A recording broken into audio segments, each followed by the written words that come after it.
البنات كي دايرين؟ لاباس عليكم الخوت والخواتات؟ نتمنى تكونوا بألف خير. اليوم درت لكم فيديو جديد ان شاء الله. هنا غادي نصاوب التردة كيف كتشوفوا. هنا صاوبت القديد هو هذا. درت 2 حبات ديال المطيشه، 2 حبات ديال البصله، حبه ديال مطيشه، وهنا درت شويه القديد مع شويه ديال العدس. ايوا نبداو ان شاء الله على بركه الله. اللهم صل على سيدنا محمد وعلى اله وصحبه اجمعين. هنا غادي نبدا ان شاء الله. غادي ندير لكم اليوم التردة، نتمنى تعجبكم وتشوفوها كيفاش كتجي.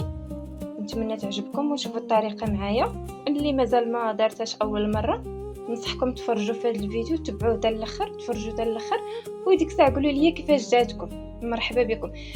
نتمنى منكم ديروا لي غير واحد لايك واشتراك في القناه، الله يسهل عليكم، وتفعلوا الجرس يوصلكم كل جديد. مرحبا بكم كاملين.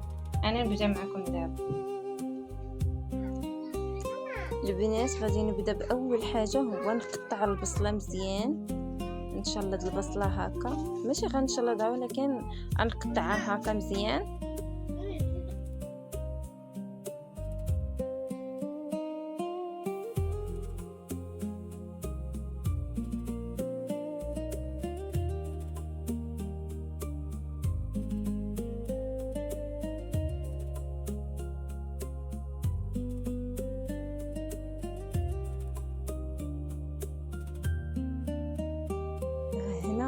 غادي نقطع هاد الكركوبه ديال المعطيشه وحده اللي غادي نقطع صافي.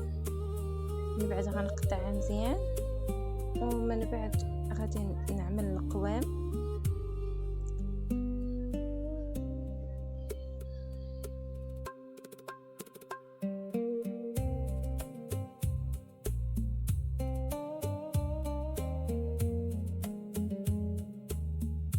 اهم حاجه تبعوا معايا الفيديو حتى الاخر وغادي تشوفوا كيفاش غادي تصدق ليكم بالنسبه للتردة.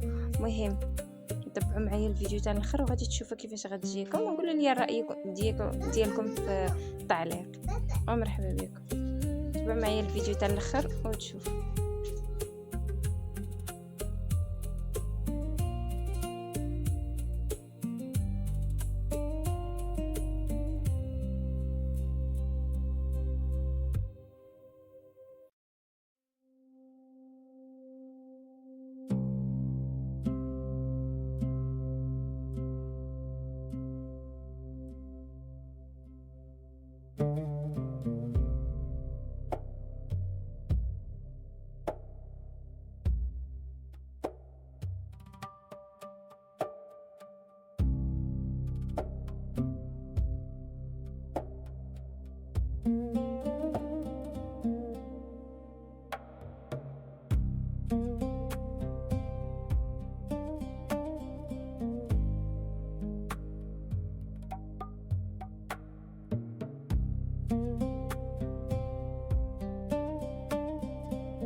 هنا كنخوي الماء، غادي نعمر هاد الكوكوت يعني واحد المقدار ماشي بزاف، وغادي نسد الكوكوت مزيان بين ما يطيب ليا داك العدس والقديد.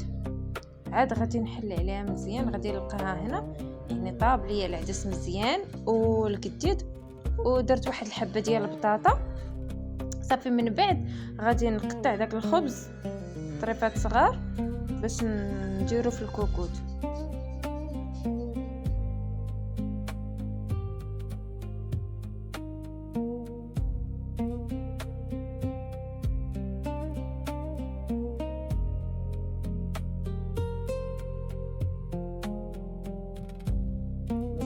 صافي هنا عملت داك الخبز كله درته في الكوكوت هنا، وغادي نبدا كنحرك شويه مزيان عاد تيندمج ليا شويه ونشوفوا بلا راه رقد كله في البلول. عاد باش نديرو في القصريه. قولوا لي كيفاش جاكم، وخليو لي معكم واحد اللايك وشي تعليق، قولوا لي كيفاش جات في كومونتير. واللي شاف الفيديو ديالي اول مره يخلي لي واحد الاشتراك لا يسهل عليكم.